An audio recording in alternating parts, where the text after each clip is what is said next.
আসসালামু আলাইকুম। প্রতিবারের মতো আজ একটি ভিডিও নিয়ে আসছি মাইক্রোসফট এক্সেল এর। আজকের এই ভিডিওর মধ্যে আমি আপনাদেরকে একটি টপিক দেখাবো। স্ক্রিনে দেখুন আমাদের এখানে একটি ডেটা দেওয়া আছে। এখানে দেওয়া আছে কনভার্ট ইয়ার্স ইনটু আওয়ার্স। এখানে দেওয়া আছে ইয়ার, এখানে দেওয়া আছে আওয়ার্স, তাই না? ইয়ার্স থেকে আওয়ার্সে আমরা কনভার্ট করব। আপনারা অবশ্যই এই ভিডিওটি দেখবেন, তাহলে আপনারা শিখতে পারবেন। যখন আপনারা কাজ করেন, কাজ করার সময় আপনাদের যখন প্রয়োজন হয় তখন আপনারা সহজেই কাজটা করতে পারবেন। এই ডেটার ভিতরে আমাদের এখানে ইয়ার দেওয়া আছে। আমি ইয়ার্স থেকে কনভার্ট করে আওয়ার্সে আমরা রূপান্তরিত করবো। চলুন আমরা দেখি কিভাবে সেটা রূপান্তর করতে পারি। তার জন্য আপনারা কি করতে হবে? আপনার একটি ফর্মুলা ব্যবহার করে আপনি এই কাজটা করতে হবে। আপনি ফর্মুলা ছাড়া আপনি এই কাজটা করতে পারবেন না। চলুন আমরা দেখি কিভাবে একটি ফর্মুলা ব্যবহার করে আমরা এই কাজটা করতে পারি। দেখুন এটার ভিতরে দেখুন এখানে ইয়ার, এখানে আওয়ার্স দেওয়া আছে, তাই না? ইয়ার আমাদের এখানে দেওয়া আছে। ইয়ার্স থেকে আওয়ার্স আমরা কনভার্ট করব। তার জন্য এখানে গিয়ে ক্লিক করুন। দেখুন আমরা ক্লিক করেছি, তারপর কিবোর্ড থেকে ইকুয়াল বাটন প্রেস করুন। দেখুন আমরা ইকুয়াল বাটন প্রেস করেছি। প্রেস করার পর এখন আপনারা এখানে লিখবেন কনভার্ট।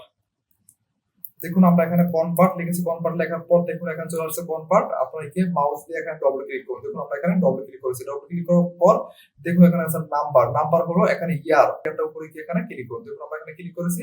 ক্লিক করার পর কিবোর্ড থেকে কমা ব্যবহার করুন। দেখুন আমরা কিবোর্ড থেকে কমা ব্যবহার করেছি। তারপর কিবোর্ড থেকে ডাবল কোটেশন ব্যবহার করুন। দেখুন আমরা কিবোর্ড থেকে ডাবল কোটেশন ব্যবহার করেছি। তারপর এখানে লিখবেন ইয়ার্স।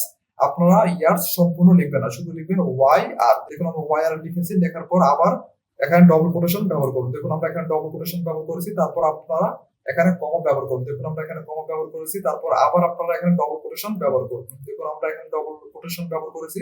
তারপর এখানে আপনারা লিখবেন আওয়ার্স। আপনারা সম্পূর্ণ আওয়ার্স এখানে লিখবেন না, লিখবেন এইচ আর।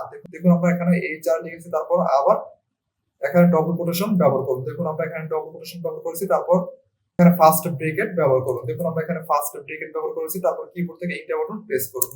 দেখুন আমরা কিবোর্ড থেকে ইন্টার বাটন প্রেস করার পর দেখুন আমাদের এখানে আওয়ার্সটা চলে আসছে। তার উপরে গিয়ে আপনারা এখানে ক্লিক করুন। ক্লিক করার পর উপরে গিয়ে দেখুন আছে সেন্টার। সেন্টার উপরে গিয়ে এখানে ক্লিক করুন। দেখুন আমাদের এখানে মাঝে চলে আসছে। প্রত্যেকটা আপনি ফর্মুলা ব্যবহার করে বের করুন, তাহলে আপনাদের সময়টা অনেক লেগে যাবে, তাই না? তার জন্য তার উপরে গিয়ে এখানে ক্লিক করুন। ক্লিক করার পর মাউসটা একটু নিচে আসুন। নিচে আসার পর দেখুন এখানে একটি প্লাস আইকন আসছে। প্লাস আইকন আসার পর মাউস দিয়ে চেপে এখানে নিচে নিয়ে আসুন।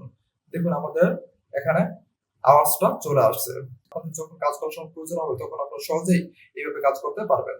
তার জন্য আপনারা এইভাবে আপনারা ইয়ার্স থেকে কনভার্ট করে আওয়ার্সে রূপান্তরিত করতে পারেন। তার জন্য আপনি পুরো ভিডিও দেখবেন, তাহলে আপনারা শিখতে পারবেন। তার জন্য অবশ্যই আপনারা প্রত্যেকটা কাজ শিখে রাখবেন, তাহলে আপনারা কাজগুলো করতে পারবেন। যদি এই ভিডিও ভালো লাগে অবশ্যই চ্যানেল সাবস্ক্রাইব করুন, লাইক এবং কমেন্টস করুন। আবার দেখা পরবর্তী ভিডিওতে ভালো থাকবেন। সবাইকে ধন্যবাদ।